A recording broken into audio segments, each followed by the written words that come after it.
డస్ట్బిన్లో పడినటువంటి హ్యాండ్ కర్చీఫ్ని ప్రపంచ చిత్రకారుడైన మైకేల్ యాంజిలో ఆ డాట్లని, ఆ మరకల్ని ఆధారం చేసుకుని అద్భుతమైన చిత్రాన్ని గీస్తే రూపురేఖలే మారిపోయినాయండి.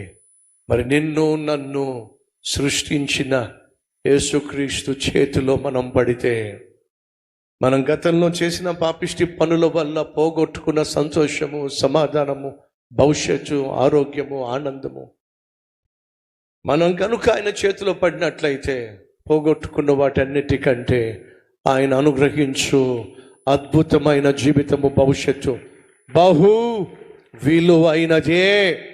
ఈరోజు మీరు ఎవరైనా ఉన్నారా? నా జీవితం పాడైపోయింది, నా చదువు పాడైపోయింది, నా కుటుంబం విచ్ఛిన్నం అయిపోయింది, నా ఆరోగ్యం చెడిపోయింది, నా కెరియర్ నాశనం అయిపోయింది, ఎందుకు పనికి రాకుండా పోయాను, నా బ్రతుకు డస్ట్బిన్లో పడినటువంటి వస్తువు అయిపోయింది, నన్ను ఎవరైనా బాగు చేయగలరా అనే ప్రశ్న మీరు వేస్తున్నట్లయితే బాగు చేయగలిగిన వాడు ఉన్నాడు. బంగారం లాంటి భవిష్యత్తును ఇవ్వగలిగిన దేవుడు ఉన్నాడు. నువ్వు ఎంత పాడైపోయినా, చెడిపోయినా ఆయన చేతిలో పడితే చాలు, భవిష్యత్తును భద్రపరుస్తాడో, బంగారం లాంటి జీవితాన్ని ఇస్తాడో. ఆయన పేరు ప్రభు అయిన యేసుక్రీస్తు.